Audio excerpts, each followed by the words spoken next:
Well, good morning, Manna fam. I'm so happy that you're back with us on this special edition of Morning Manna. And as I said on yesterday, actually, I said it on Monday, that we were dealing with and was going to be going through this whole week about uh, mental illness. Mental illness. Sometimes we really want to kind of push that to the side, but I don't think that there's anybody that is listening to me right now that either does not know someone or someone in their immediate family or their family that is not immediate to them with mental illness and having to deal with that. Irrespective of all of those things, I think it's just good to know. It's just good to know whether it's extended family, immediate family, or just what. And we have Roshanda Neal with us, so I'm going to give her opportunity to share a couple things in a moment and all, but I want to greet some people that are coming on. And I just want to remind everybody, this week is really dedicated to the fact also in mental illness, but to my book. To my book. I always have, there we go. You can see some of that. They're going to put it on the screen where you can get it. But leading through storms, successfully navigating ministry while maintaining your mental health. Now, you may say, "No, Bishop, I'm not a leader in the church or whatever." But my definition of leadership is that if you stand in front of anybody and ask them to do anything, then you are exerting influence, which makes you a leader. And then we got to deal with our own mental health, our own self care. And this book deals with that. So, in addition to you listening today, I really want you to get the book. And when you get the book, make do a uh, do a response to it, a feedback. Go on there and let us hear from you. Now, if you're not gonna give me 5 stars, don't bother. Don't even bother. Just leave it as it is. You already know, but let me greet some folk. Let me greet some folk, and said now do a review and let me greet some people on this morning. Good morning, Lenore. How are you? Good morning, Ramona. How are you? Carolyn, how are you? Verena, how are you? Cynthia, how are you? Valerie, how are you? The Morning Manna fam is here. Good morning, Brother Nesbitt. How are you? Brenda, how are you this morning? Elder Jan, how are you on this morning? Deacon Joe, how are you? Ann, how are you? Arlene, my military buddy, how are you on this morning? Ella, how are you? Gerald, how are you? So many of you just jumping on this morning. Good morning, Vaughn. How are you? Lydia, Deborah, how are you? Jewel, how are you on this morning? Elder Mobley, how are you? Samara, how are you? On this morning. Francine, how are you doing? Fawn, how are you? Laura, how are you? You know, it's so good to see all of you on this morning. And this morning, we're privileged to have another therapist who has a profession, who does this for a living. And as I ask you, please be obedient. Give me a question or two. I asked you all politely on Monday, I need a question that is going to enhance our conversation. Our conversation this morning is, of course, about mental illness, mental health. Let me raise this question to you, or this particular thing. Would you walk around with a broke arm and don't put it in a sling? Would you have cancer and don't ask anybody to pray for you? You never said a word. You never mentioned a thing about it. Would you be cut and just bleed? This is how sometimes we treat mental illness. Uh, we keep it. We closet. We put it in the closet. We keep it as a secret, as if and if someone is dealing with that, then we have all kind of wrong language to go with that.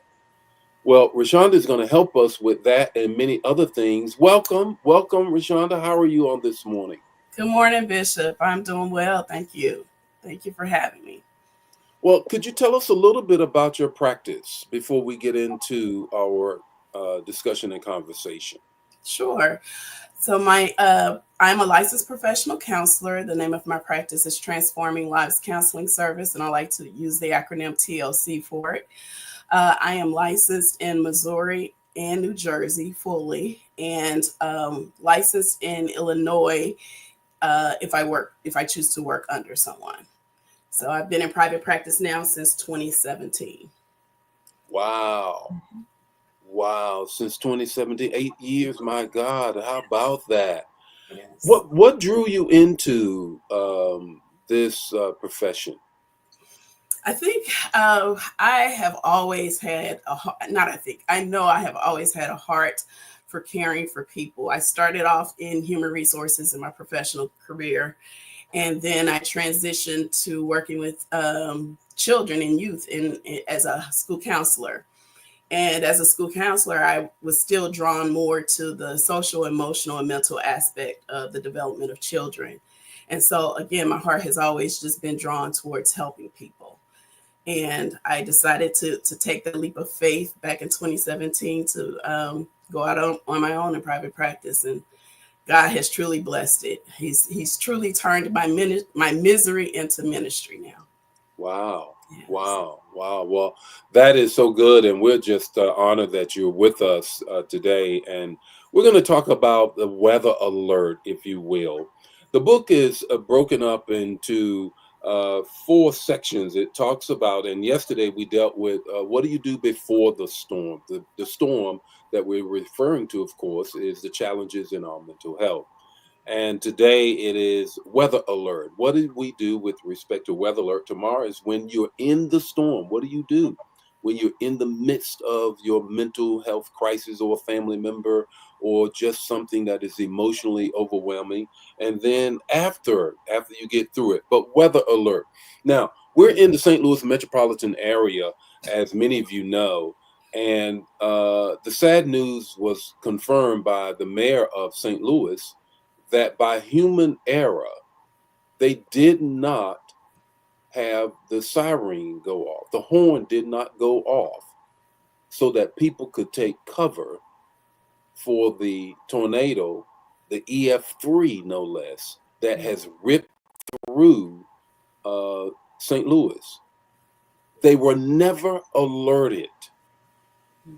Wow. When we look at that today through the lens of the book as well as through the lens of mental health, Roshanda, what would you speak to that? How does one help identify the weather alerts of mental overload or emotional trauma?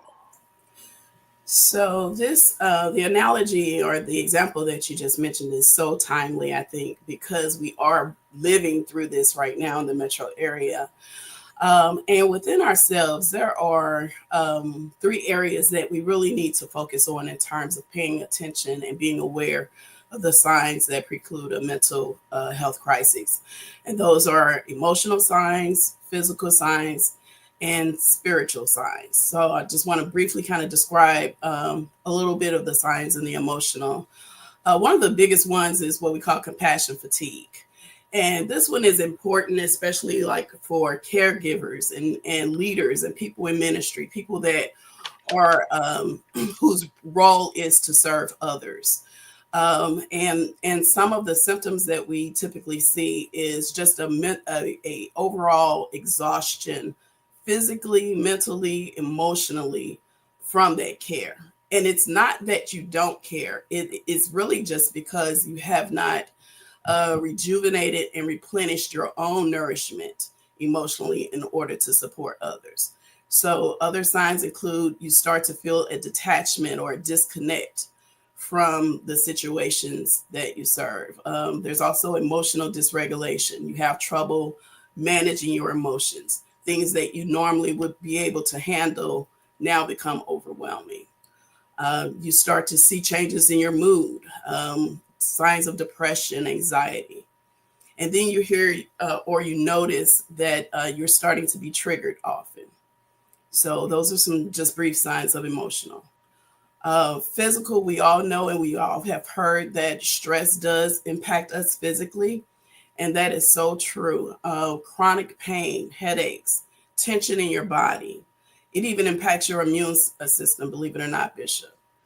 Um, and then changes in sleeping or eating patterns can affect you. And then from a spiritual aspect, we think about things that normally would have fed us and replenished our spirit and rejuvenated us.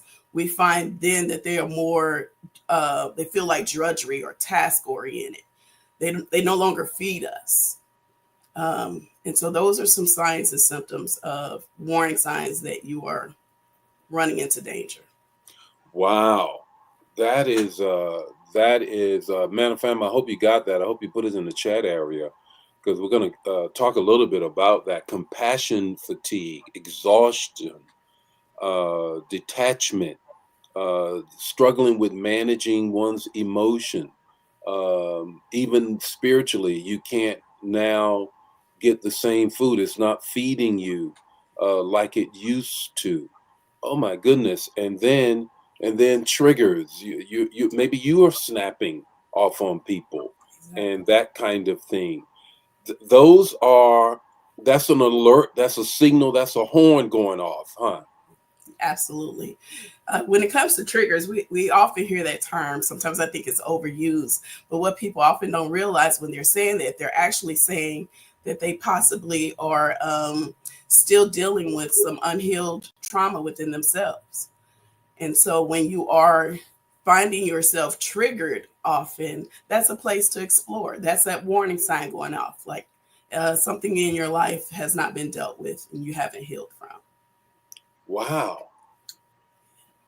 Wow. So then what should one do? Because when you hear this is not just like for leaders. This may be within one's own family.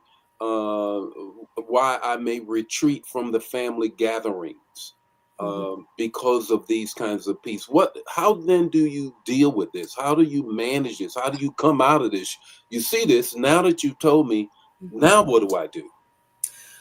First and foremost, it requires self exploration. I think in our society, in our hustle and bustle society of today, we just don't take time for self reflection. We don't take time out to just sit within ourselves, to do inventory of ourselves. We're always on the go, on the go, on the go. And you can't fix or repair what you haven't fully acknowledged or aware of. And so that first thing is that self awareness. A couple of interventions or things to do about it once you do become aware, I would say, first and foremost, is self care. Bishop, I preach and teach about self care with my clients in my sessions. And one of my mantras is self care is not selfish. You know, as helpers and caregivers, we give and give and give, and sometimes we even feel guilty for pulling back to take care of ourselves. But I believe that I can't give any of my clients my best if I'm not at my best. And so I do people a disservice when I don't take care of myself. Wow. You know what? When you're saying this self exploration and self reflection and self inventory, I was thinking to myself, now, Roshanda, you need to get out of my sermon tonight. You need to get out of my sermon tonight because I'm going to be dealing with how do you grow, but you can't grow until you determine that you're going to have some hard no's. You Yes. must have some hard no's. And the only way that you can say no to give space to grace to grow is Mhm. you must say no to some other things. You can Yes. only get there if you have some self reflection about Mhm. those things. So you'll Absolutely. never get there. So I want you to stay out of my sermon now, okay? So, but the other piece that really hits me too, um, I'm thinking of myself. I'm thinking of myself. I was thinking about, and I was going over this. I am employed by the church.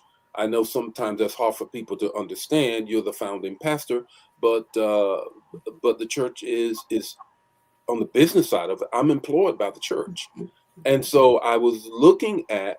I was just reminded. Now I'm 20 some years into this. I was just reminded, Bishop, it's in your package that you have a sabbatical. You've never taken one. Wow. Absolutely. It's in your contract. You as an employee, you take a sabbatical. I'm like, huh? Yes, But I absolutely. never stopped. Hmm. I never stopped to even think that. And so you've blown me away.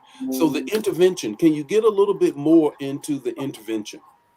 Sure. So, and as you said that, I so relate to what you're saying because I have to remind myself of that same thing too, when I know I need to pull back. And sometimes we feel guilty because we are trying to pull back from ourselves. And I have to often remind myself, Roshanda, you're the boss. If you need a day, take a day. You know, people will be all right. And it's important to People will model. be all right. People, isn't that such a hard thing? Will they really? They Are will be they? all right. Is it going to be all right? Absolutely, Bishop. Yes, they will. So it is important for us to remind ourselves to pull back, take that time for yourself, and make self care not just an intervention. Interventions happen when things have already begun to go downhill.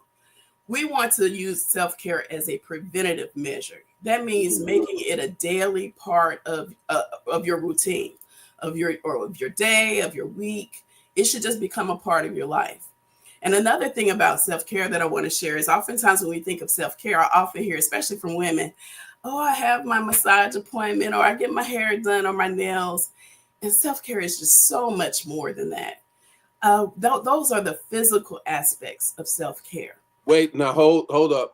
You're about to lose my audience. Most of my Okay. audience are women, and now Okay. you getting all into stuff, and I'm about to lose my audience. So now you start talking about nails and my hair did, and I got a new do, Yeah. and my feet, and that's you mean that's surface? That is great. Those things are great, but that is not all. Keep in mind, we are, as a believer, we know that we are mind, body, and spirit.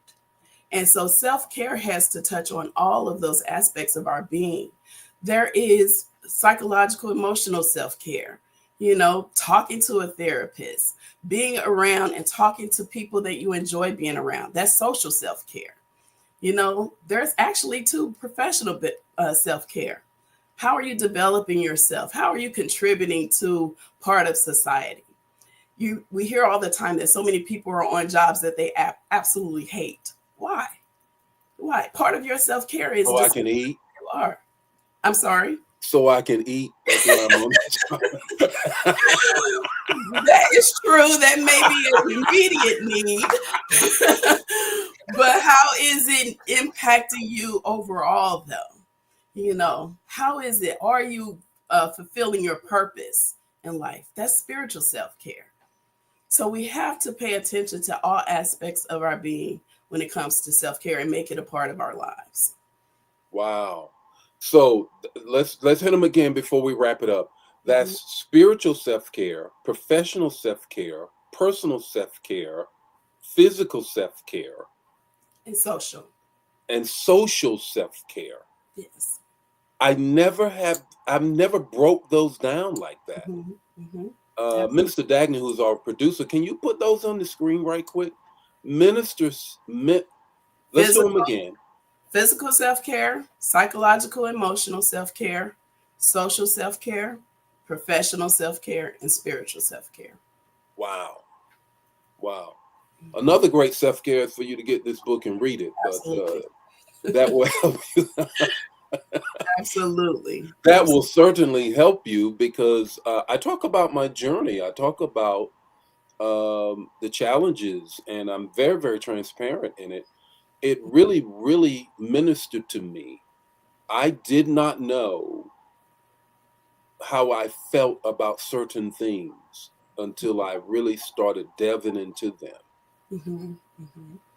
I had no idea uh, the attachment, emotional attachment, all kinds of things until I started doing it. And the publisher had provided for me a coach, and as the coach coached me through as I wrote, Hmm. um, just a little prod here and there, and it really just things started really like wow. Wow. Absolutely.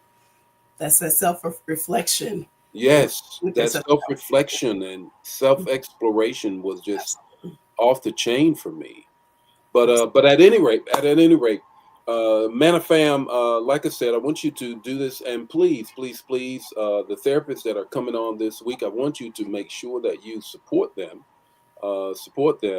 Roshanda is a life changer. She is a member of New Life, almost from the very beginning.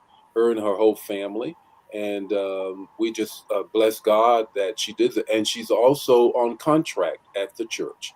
So if you should need counseling in any way, she may be one of the two or three that we have per contract. That is no charge to you. If that is, you are a life changer. If you're not a life changer, you're gonna have to fork up some money. Don't go over there trying to get something free.